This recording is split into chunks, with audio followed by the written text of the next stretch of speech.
गुरुर्ब्रह्मा गुरुर्विष्णुर् गुरुर्ब्रह्मा गुरुर्विष्णुर् गुरुर्देवो महेश्वरः गुरुर्देवो महेश्वरः गुरुसाक्षात् परब्रह्म गुरुर्साक्षात् परब्रह्म तस्मै श्री गुरवे नमः तस्मै श्री गुरवे नमः।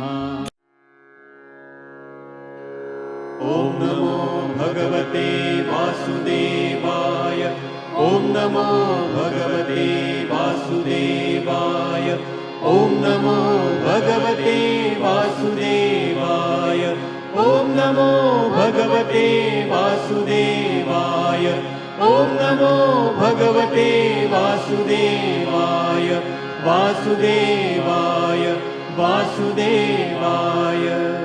प्रेम से बोलो श्री कृष्ण भगवान की जय, भोलेनाथ भंडारी की जय। एक बार बोल दो ना राधे राधे। मित्रों, भक्तों, श्री हरि सचित्र श्री भागवत सुधा सागर सुख सागर भगवान वेद व्यास कृत श्रीमद् भागवत 12 सखंदों की सरल हिंदी व्याख्या श्लोका सहित प्रस्तुति की जा रही है। आचार्य श्री राजेंद्र कुमार सूर्यवंशी भगवान श्री कृष्ण के चरणों की धूल उनके शिष्यों मुख के द्वारा उनकी अमृतवाणी यज्ञ का प्रसाद आप तक पहुंचा रहे हैं।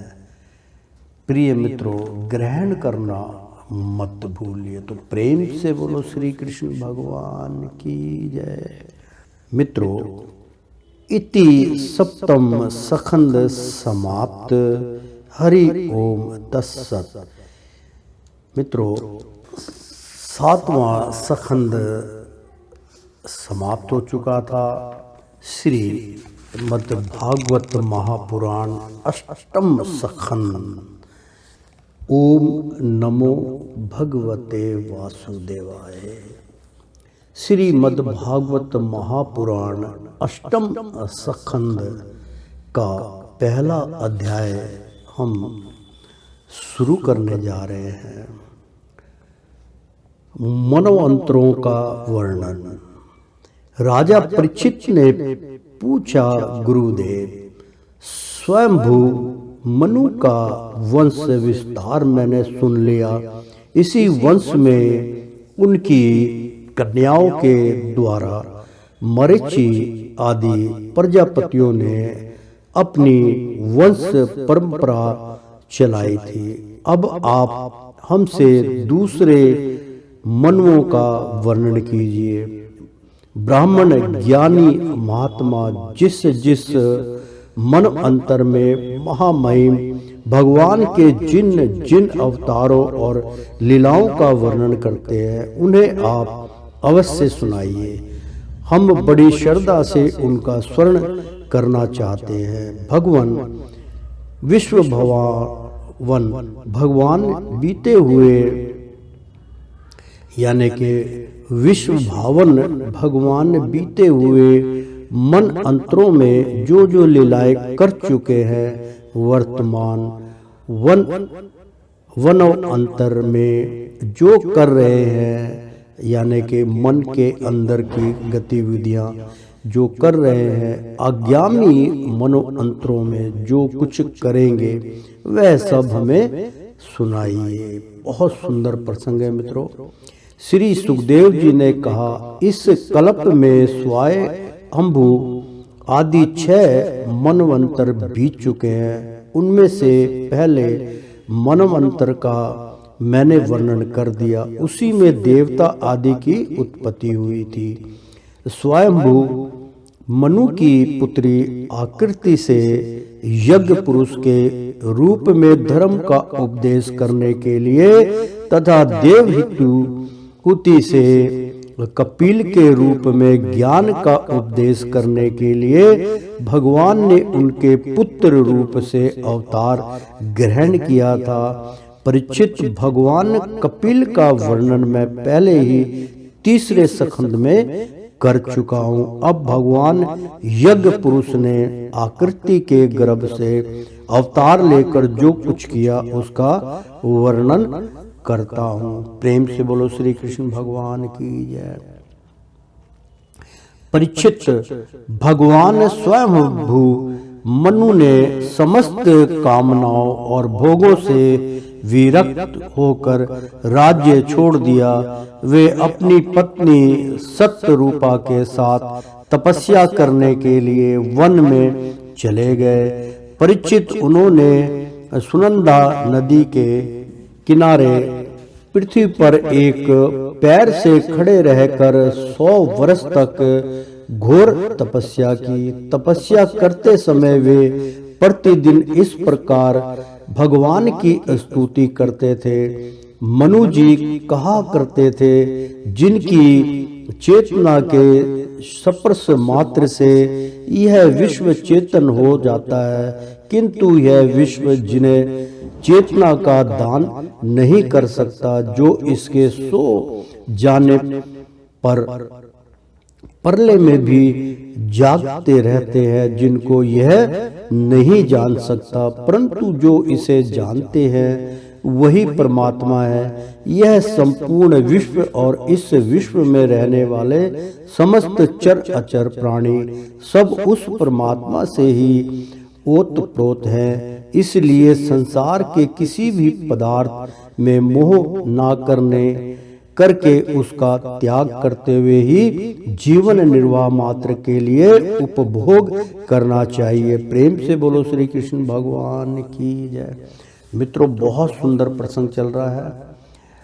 अब मैं इसको उच्चारण करके बतलाता हूँ। मनु जी कहा करते थे, जो मनु थे वो कभी भजन कीर्तन करते थे या बतलाया करते थे, तो मनु जी कहा करते थे, जिनकी चेतना के स्पर्श मात्र से, यानी कि जिस परमात्मा की हम चेतन करते हैं उनका स्पर्श करने की जो चिंतन करते हैं, तो यह विश्व चिंतन हो जाता है। यानी कि आपने विश्व पूरे संसार को आपने छू लिया, क्योंकि एकमात्र एक ओंकार ही वो है।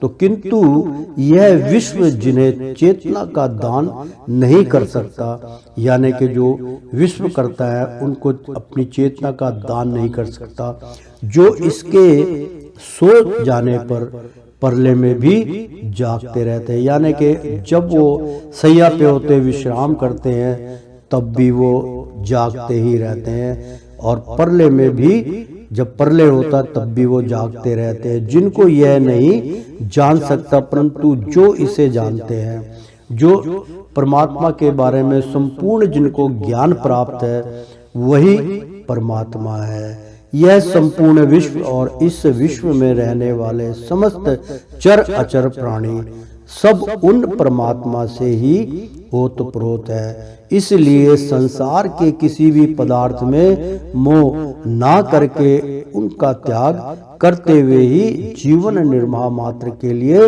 उपभोग करना चाहिए। बड़ा कठिन है मित्रों, मोह तो होता ही है, बिना मोह के कैसे जीवन है। कोशिश करो मोह को त्यागने की, किसी ज्यादा मोह में फंसने की आवश्यकता नहीं है मित्रों।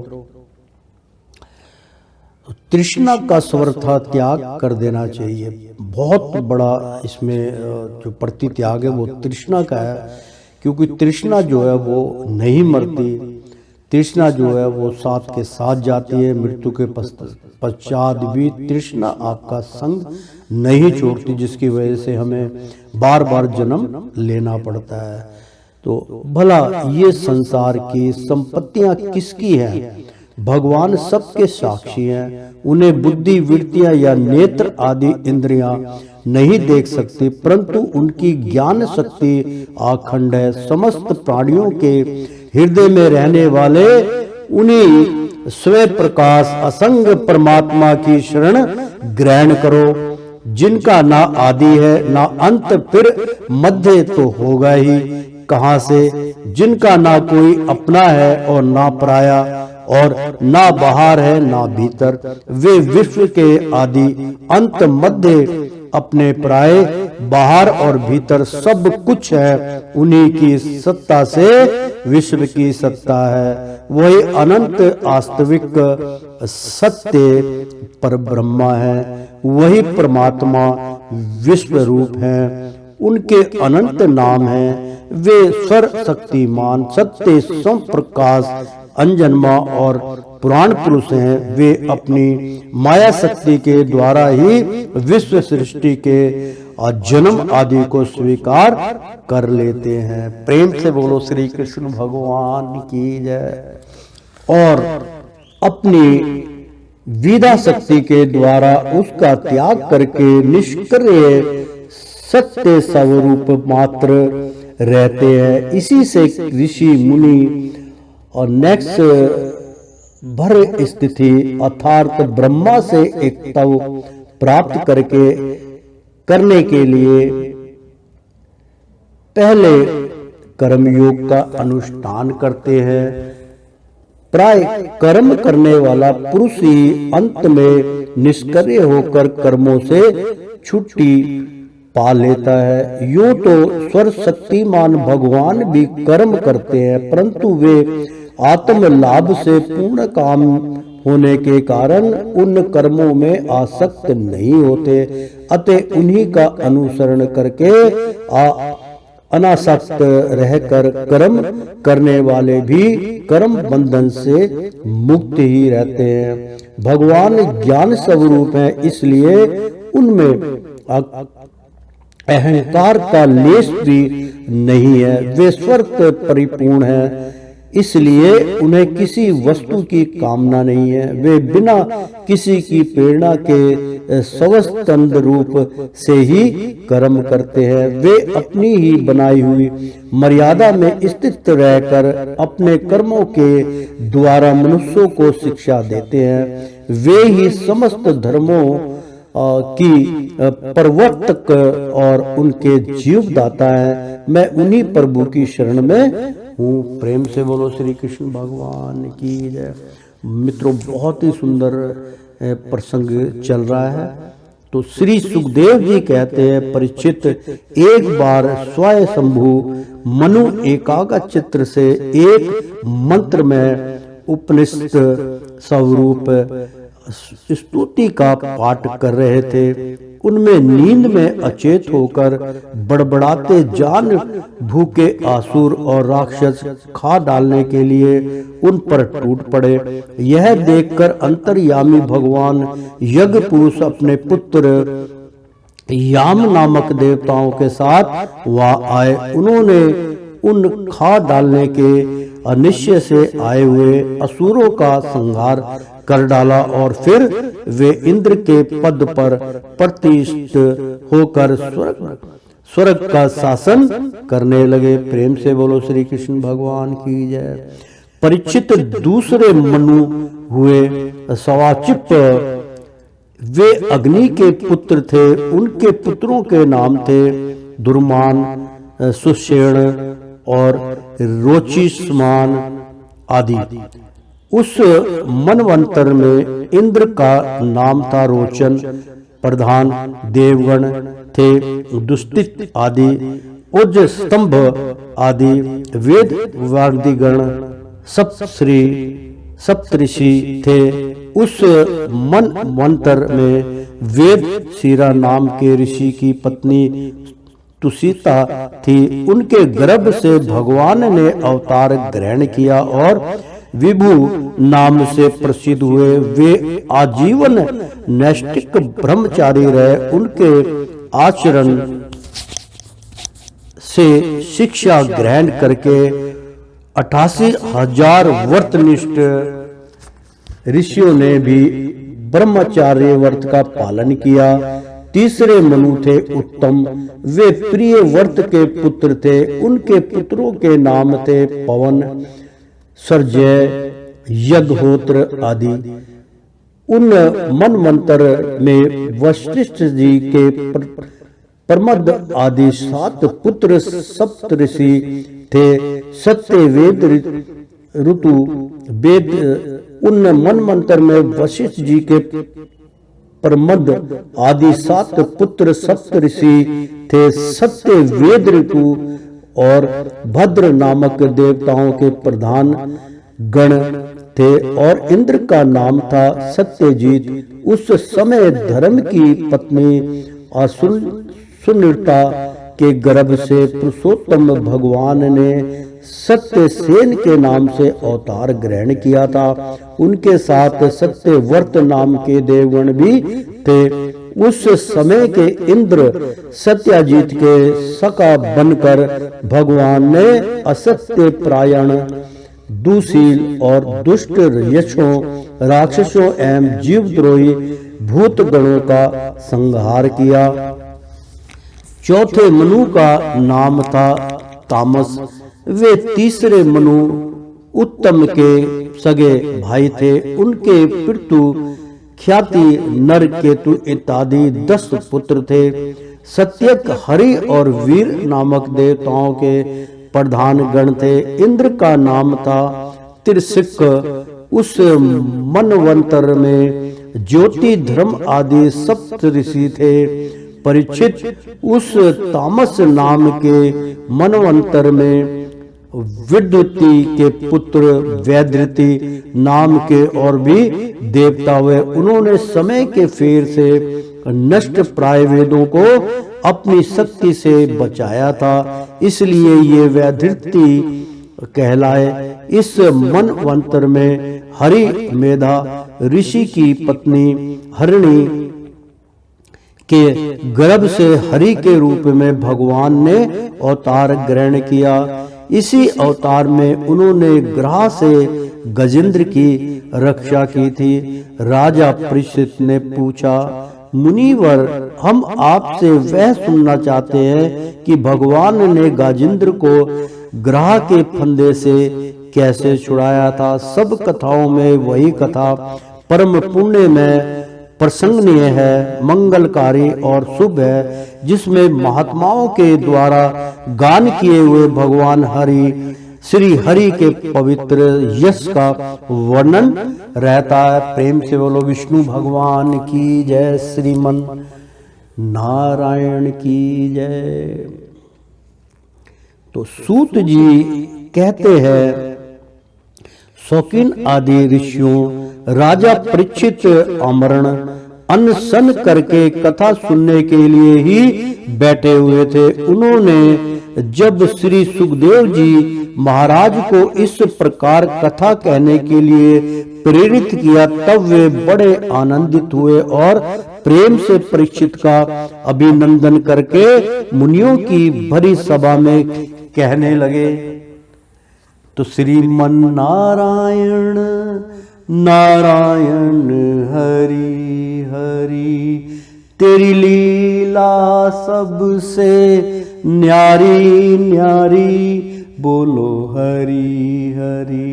ओ श्रीमन नारायण नारायण हरि हरि, ओ श्रीमन नारायण नारायण हरि हरि। प्यारे भक्तों, मित्रों, एक बार बोल दो ना राधे राधे। भक्तों, अष्टम स्कंद का दूसरा अध्याय हम शुरू करने जा रहे हैं। कृपया ध्यान से इस प्रसाद को ग्रहण कीजिए। ग्रह के द्वारा गजेंद्र का पकड़ा जाना। श्री सुखदेव जी ने कहा, परीक्षित, क्षीर सागर में त्रिकुट नाम का एक प्रसिद्ध सुंदर एवं श्रेष्ठ पर्वत था। वह 10,000 योजन ऊंचा था। उसकी लंबाई चौड़ाई भी चारों ओर इतनी ही थी। उसके चांदी लोहे और सोने के 3 शिखरों को छटा से समुद्र दिशाएं और आकाश जगमगाते रहते थे। और भी उसके कितने ही शिखर ऐसे थे जो रत्नों और धातुओं की रंग बिरंगी छटा दिखाते हुए सब दिशाओं को प्रकाशित कर रहे थे। उनमें विविध जाति के वृक्ष, लताएं और झाड़ियां थी। झरनों की झर से वह गुंजियानमान होता रहता था। सब ओर से समुद्र की लहरें आ आकर उस पर्वत के निचले भाग से टकराती। उस समय ऐसा जान पड़ता मानो वे पर्वतराज के पांव पखार रही हो। उस पर्वत के हरे पन्ने के पत्थरों से वहां की भूमि ऐसी सांवली हो गई थी जैसे उस पर हरी भरी धूप लग रही हो। उसकी कंदराओं में सिद्ध चारण, गंधर्व, विद्याधर, नाग, किन्नर और अप्सराएं आदि विहार करने के लिए प्राय बने ही रहते थे। अब उसके संगीत की धमनी चट्टानों से टकराकर गुफाओं में प्रतिध्वनित होने लगती थी। तब बड़े बड़े गर्वीले सिंह उसे दूसरे सिंह की ध्वनि समझकर सह ना पाते और अपनी गर्जना से उसे दबा देने के लिए और जोर से गरजने लगते थे। प्रेम से बोलो श्री कृष्ण भगवान की जय।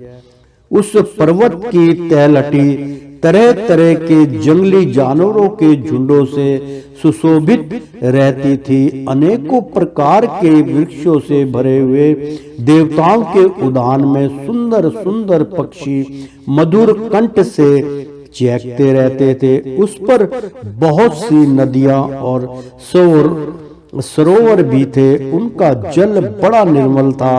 उनके पुलीन पर मणियों की बालू चमकती रहती थी। उनमें देवांगनाएं स्नान करती थी जिससे उनका जल अत्यंत सुगंधित हो जाता था। उसकी सुरभि लेकर भीनी भीनी वायु चलती रहती थी।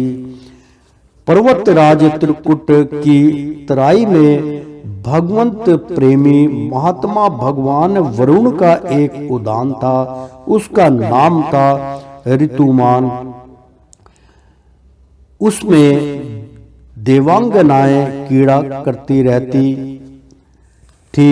उसमें सब और ऐसे दिव्य वृक्ष शोभायमान थे जो फलों और फूलों से सर्वदा लदे ही रहते थे। उस उद्यान में मंदार, परिजात, गुलाब, अशोक, चंपा, तरह तरह के आम, पायल, कटहल, आमला, सुपारी, नारियल, खजूर, बिजौरा, महुआ, साखू, ताड़, तमाल, असन, अर्जुन, रीठा, कूलर, पाकर, बरगद, पलास, चंदन, नीम, कचनार, साल, देवदारू, दाख, ईख, केला, जामुन, बेर, रुद्राक्ष, हरे, आंवला बेल, कैथ, नींबू और भीमावले आदि के वृक्ष लहराते रहते थे। उस उद्यान में एक बड़ा भारी सरोवर था। उसमें सुनहले कमल खिले रहते थे और भी विविध जाति के कुमुद, उत्पल, कहार, सतदल आदि कमलों की अनूठी छटा छिटक रहती थी। मतवाले भौरे गूंज रहे थे। मनोहर पक्षी कलरव कर रहे थे। हंस, कांडव, चक्रवाक और सारस दल के दल भरे हुए थे। पनडुब्बी, बत्तख और पपीहे गूंज रहे थे। मछली और कछुओं के चलने से कमल के फूल हिल जाते थे जिससे उनका पराग झड़कर जल को सुंदर और सुगंधित बना देता था। कदम, बेत, नरकुल, कदम्ब लता, बेन आदि वृक्षों से वह घिरा था। कुंद, कुर्बक, कटसरिया, अशोक, सिरस, वन मल्लिका, लिसोड़ा, हरसिंगार, सोनजूही, नाग, पुनाग, जाति मल्लिका का सतपत्र, माधवी और मोगरा आदि सुंदर सुंदर पुष्प वृक्ष एवं तट के दूसरे वृक्षों से भी, जो प्रत्येक ऋतु में हरे भरे रहते थे। यह सरोवर शोभायमान रहता था। प्रेम से बोलो श्री हरि महाराज की जय। उस पर्वत के घोर जंगल में बहुत सी हथनियों ने के साथ एक गजेंद्र निवास करता था।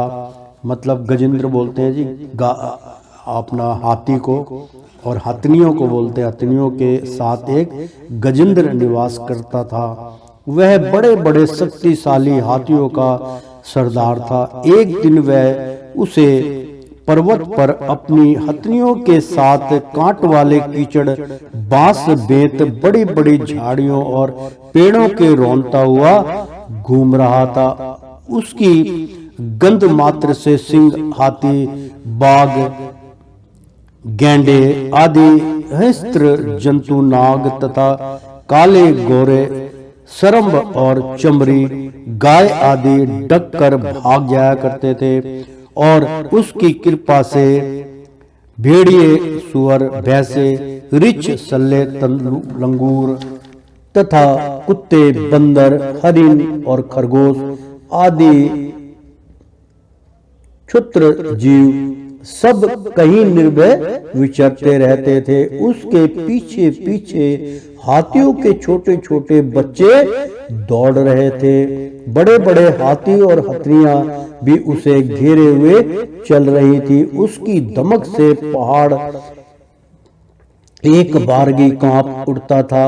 उसके गंड असल से टपकते हुए मद का पान करने के लिए साथ साथ भौरे उड़ते जा रहे थे। मंद के कारण उसके नेत्र विहल हो रहे थे। बड़े जोर की धूप थी, इसलिए वह व्याकुल हो गया और उसे तथा उसके साथियों को प्यास भी सताने लगी।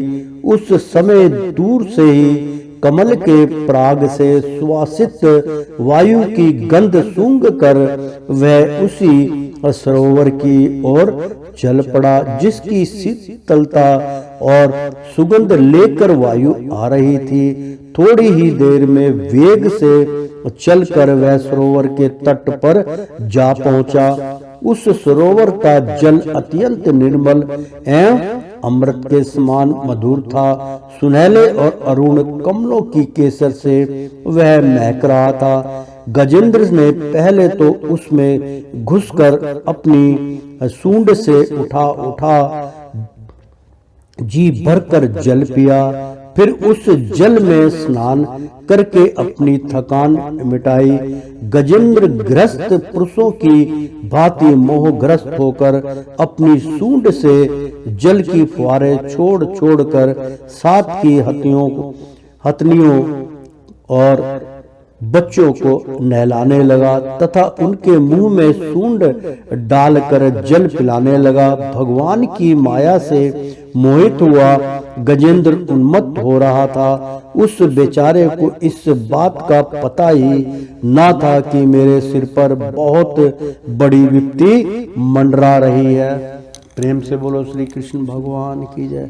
परीक्षित, गजेंद्र जिस समय इतना उन्मत्त हो रहा था, उसी समय प्रारब्ध की प्रेरणा से एक बलवान ग्रह ने क्रोध में भरकर उसका पैर पकड़ लिया। इस प्रकार अकस्मात विपत्ति में पड़कर उस बलवान गजेंद्र ने अपनी शक्ति के अनुसार अपने को छुड़ाने की बड़ी चेष्टा की, परंतु छुड़ा ना सका। दूसरे हाथी हथनियों और उनके बच्चों ने देखा कि उनके स्वामी को बलवान ग्रह बड़े वेग से खींच रहा है और वे बहुत घबरा रहे हैं। उन्हें बड़ा दुख हुआ। वे बड़ी विकलता से चिंगारने लगे। बहुतों ने उसे सहायता पहुंचाकर जल से बाहर निकाल लेना चाहा, परंतु इसमें भी वे असमर्थ ही रहे। गजेंद्र और ग्रह मतलब मित्रों उसको बोलते हैं बहुत बड़ा जो जल में जो होता है उसको बोलते हैं मगरमच्छ समझ लीजिए। तो मगरमच्छ को ग्राह कहा जाता है। तो गजेंद्र और ग्राह अपनी अपनी पूरी शक्ति लगाकर भिड़े हुए थे। कभी गजेंद्र ग्राह को बाहर खींच लाता तो कभी ग्राह गाजेंद्र को भीतर खींच ले जाता। परीक्षित, इस प्रकार उनको लड़ते लड़ते 1000 वर्ष बीत गए और दोनों ही जीते रहे। यह घटना देखकर देवता भी आश्चर्यचकित हो गए। बहुत सुंदर प्रसंग। तो प्रेम से बोलो श्री कृष्ण भगवान की जय। अंत में बहुत दिनों तक बार बार जल में खींचे जाने से गजेंद्र का शरीर अस्थिर पड़ गया। ना तो उसके शरीर में बल रह गया और ना मन में उत्साह, शक्ति भी क्षीण हो गई। इधर ग्राह तो जलचर ही ठहरा, इसलिए उसकी शक्ति क्षीण होने के स्थान पर बढ़ गई। वह बड़े उत्साह से और भी बल लगाकर गजेंद्र को खींचने लगा। इस प्रकार देहाभिमानी गजेंद्र अकस्मात प्राण संकट में पड़ गया और अपने को छुड़ाने में सर्वथा असमर्थ हो गया। बहुत देर तक उसने अपने छुटकारे के लिए उपाय पर विचार किया। अंत में वह इस निश्चय पर पहुंचा, यह ग्रह विधाता की फांसी ही है। प्रेम से बोलो श्री कृष्ण भगवान की जय। इसमें फंसकर मैं आतुर हो रहा हूँ। जब मुझे मेरे बराबर की हाथी भी इस विपत्ति से ना उबार सके, तब ये बेचारी हथनियां तो छुड़ा ही कैसे सकती हैं। इसलिए अब मैं संपूर्ण विश्व के एकमात्र आश्रय भगवान की शरण लेता हूँ। काल बड़ा बली है, यह सांप के समान बड़े प्रचंड वेग से सबको निगल जाने के लिए दौड़ता ही रहता है। इससे अत्यंत भयभीत होकर जो कोई भगवान की शरण में चला जाता है, उसे वे प्रभु अवश्य बचा लेते हैं। उनके भय से भीत होकर मृत्यु भी अपना काम ठीक ठीक पूरा करते हैं। वही प्रभु सबके आश्रय है। मैं उन्हीं की शरण ग्रहण करता हूँ। प्रेम से बोलो श्री कृष्ण भगवान की जय। ओ श्रीमन नारायण नारायण हरि हरि, तेरी लीला सबसे न्यारी न्यारी, बोलो हरि हरि। ओ श्रीमन नारायण नारायण हरि हरि। एक बार बोल दो ना, राधे राधे। प्यारे भक्तों मित्रों, अष्टम सखंड का दूसरा अध्याय समाप्त हुआ। तीसरा अध्याय हम शुरू करने जा रहे हैं।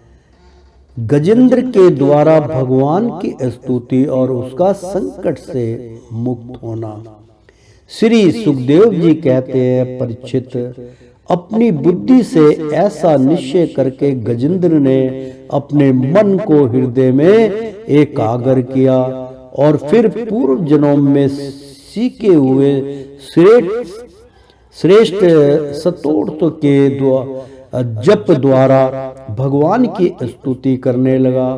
गजेंद्र ने कहा, जो जगत के मूल कारण है और सबके हृदय में पुरुष के रूप में विराजमान है एवं समस्त जगत के एकमात्र स्वामी है, जिनके कारण इस संसार में चेतनता का विस्तार होता है, उस भगवान को मैं नमस्कार करता हूँ, प्रेम से उनका ध्यान करता हूँ। यह संसार उन्हीं में स्थित है, उन्हीं की सत्ता से प्रतीत हो रहा है, वे ही इसमें व्यापक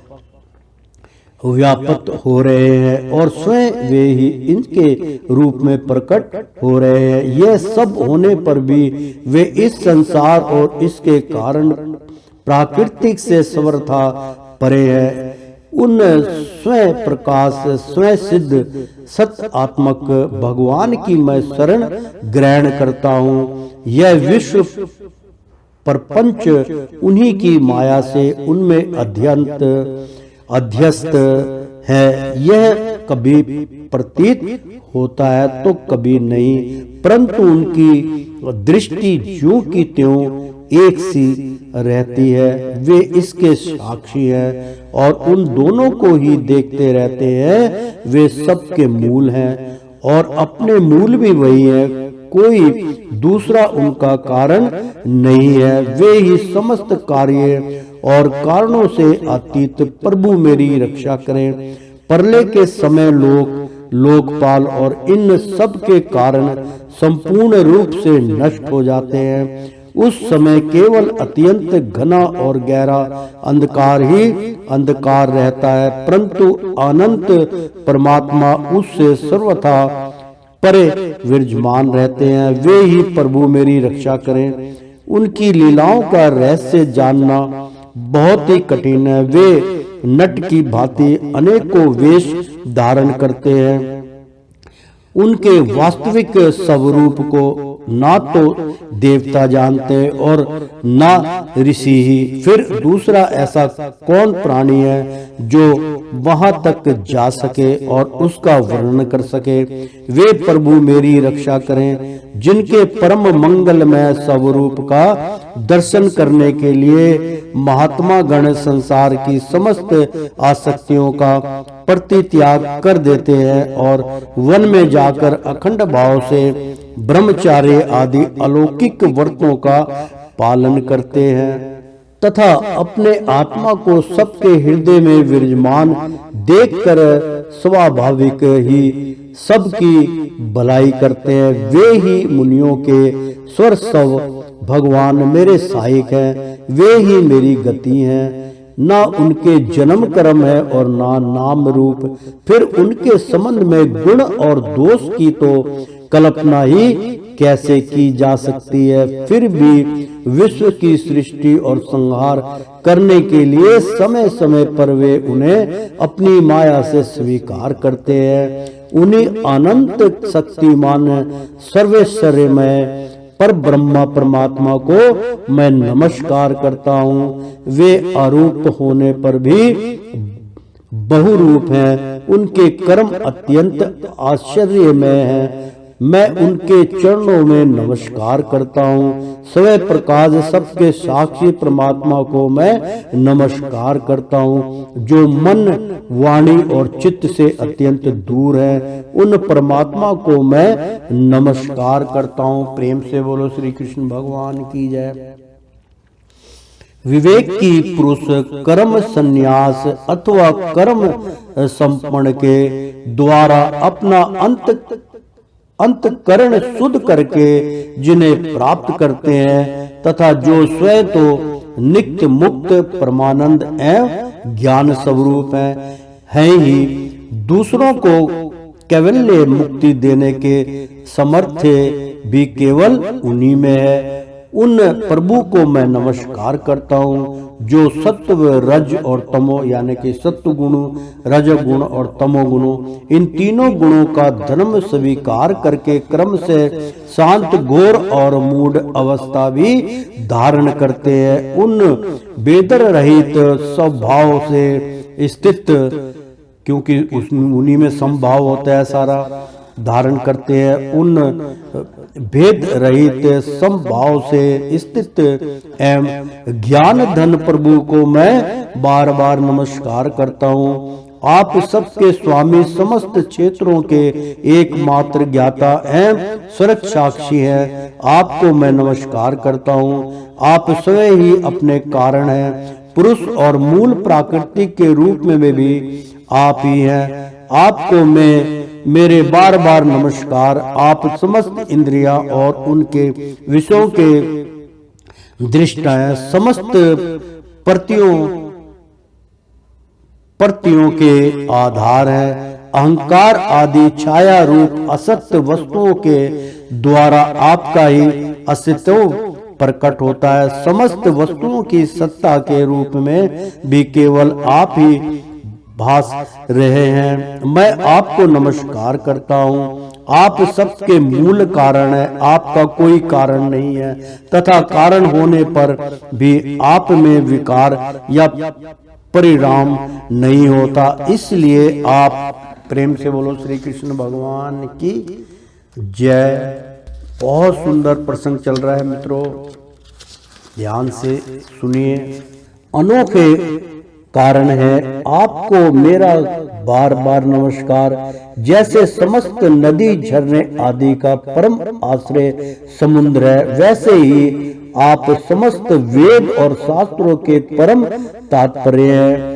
आप मोक्ष स्वरूप हैं और समस्त संत आपकी ही शरण ग्रहण करते हैं, अतः आपको मैं नमस्कार करता हूँ। जैसे यज्ञ के काठ से अग्नि में अग्नि गुप्त रहती है, वैसे ही अपने आप को ज्ञान को गुणों की माया से ढका रखा है। गुणों में क्षोभ होने पर उनके द्वारा विविध प्रकार की सृष्टि रचना का आप संकल्प करते हैं। जो लोग कर्म संन्यास अथवा कर्म संपन्न के द्वारा आत्म तत्व की भावना करके वेद शास्त्रों से ऊपर उठ जाते हैं, उनके आत्मा के रूप में आप स्वयं ही प्रकाशित हो जाते हैं। आपको मैं नमस्कार करता हूँ।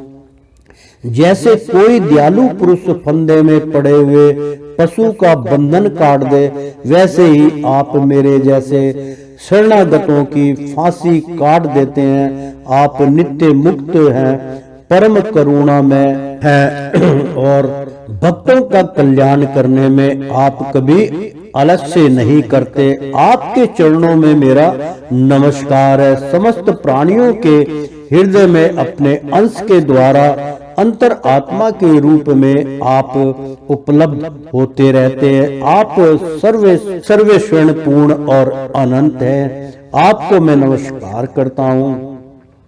जो लोग शरीर पुत्र गुरुजन ग्रह संपत्ति और सर्वजनों में आसक्त है, उन्हें आपकी प्राप्ति अत्यंत कठिन है, क्योंकि आप स्वयं गुणों की आसक्ति से रहित हैं।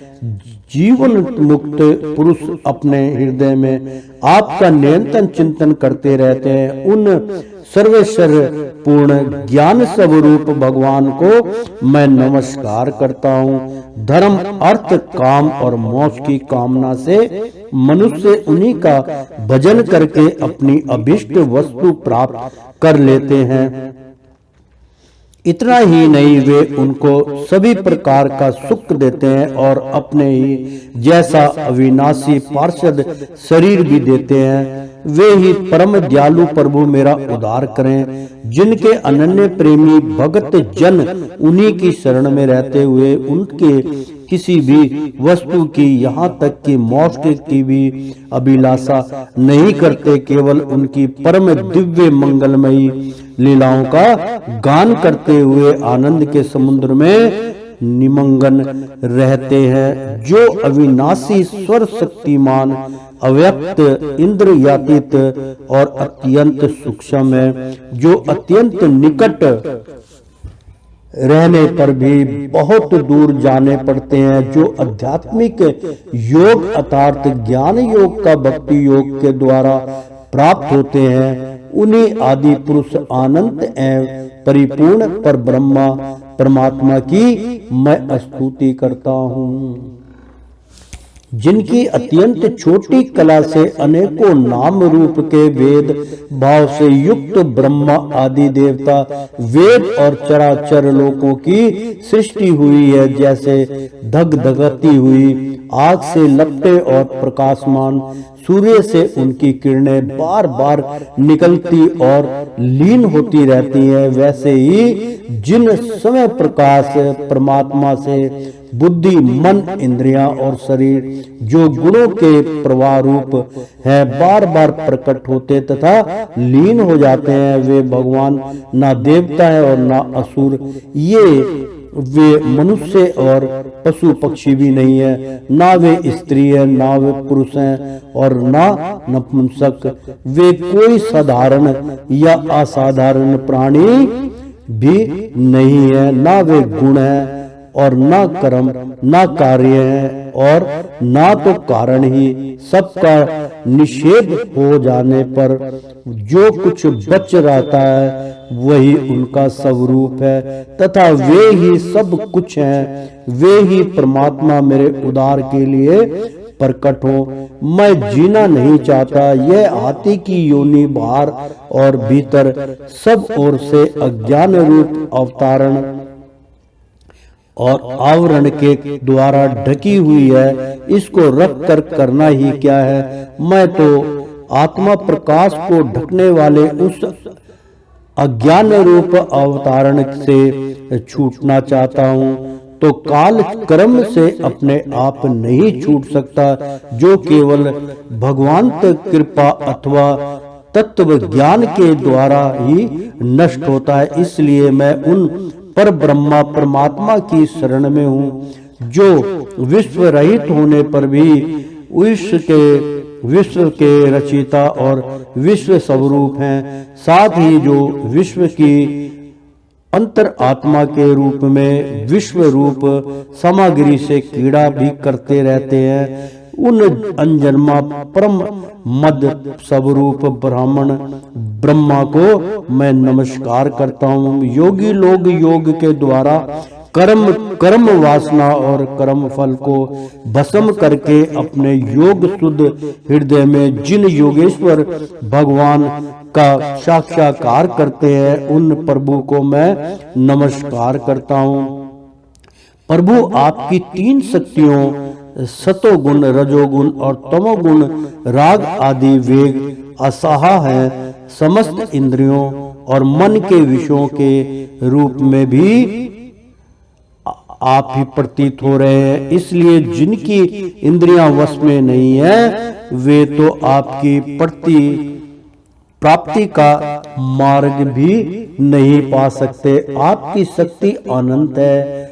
आप शरणागत वत्सल हैं।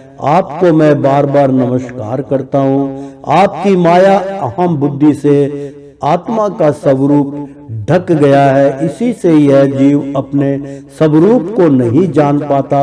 आपकी महिमा अपार है। उन सर्वशक्तिमान एवं माधुर्य निधि भगवान की मैं शरण में हूँ। प्रेम से बोलो श्री कृष्ण भगवान की जय। श्री सुखदेव जी कहते हैं, परीक्षित, गजेंद्र ने बिना किसी भेदभाव के अनिर्विशेष रूप से भगवान की स्तुति की थी। इसलिए भिन्न भिन्न नाम और रूप को अपना स्वरूप मानने वाले ब्रह्मा आदि देवता उसकी रक्षा करने के लिए नहीं आए। उस समय सर्व आत्मा होने के कारण सर्व देव स्वरूप स्वयं भगवान श्री हरि प्रकट हो गए। प्रेम से बोलो श्री कृष्ण भगवान की जय। विश्व के एकमात्र आधार भगवान ने देखा कि गजेंद्र अत्यंत पीड़ित हो रहा है, अतः उसकी स्तुति सुनकर वेदमय गरुड़ पर सवार हो चक्रधारी भगवान बड़ी शीघ्रता से वहां के लिए चल पड़े जहां गजेंद्र अत्यंत संकट में पड़ा हुआ था। उनके साथ स्तुति करते हुए देवता भी आए। सरोवर के भीतर बलवान ग्रह ने गजेंद्र को पकड़ रखा था और वह अत्यंत व्याकुल हो रहा था। जब उसने देखा कि आकाश में गरुड़ पर सवार होकर हाथ में चक्र लिए भगवान श्री हरि आ रहे हैं, तब अपनी सूंड में कमल का एक सुंदर पुष्प लेकर उसने ऊपर को उठाया और बड़े कष्ट से बोला, नारायण जगत गुरु भगवान आपको नमस्कार है। जब भगवान ने देखा कि गजेंद्र अत्यंत पीड़ित हो रहा है, तब वे एक बारगी गरुड़ को छोड़कर कूद पड़े और कृपा करके गजेंद्र के साथ ही ग्रह को भी बड़ी शीघ्रता से सरोवर से बाहर निकाल लाए। फिर सब देवताओं के सामने ही भगवान श्री हरि ने चक्र से ग्रह का मुंह फाड़ डाला और गजेंद्र को छुड़ा लिया। प्रेम से बोलो श्री कृष्ण भगवान की जय। ओ श्रीमन नारायण नारायण हरि हरि। तेरी लीला सबसे न्यारी न्यारी बोलो हरि हरि। ओ श्रीमन नारायण नारायण हरि हरि। प्रेम से बोलो श्री कृष्ण भगवान की जय। एक बार बोल दो ना राधे राधे। प्रेम से बोलो श्री कृष्ण भगवान की जय। भोलेनाथ भंडारी की जय। महर्षि नारद जी की जय। सप्तम सब गुरुओं की जय। प्रेम से बोलो नारायण नारायण नारायण नारायण।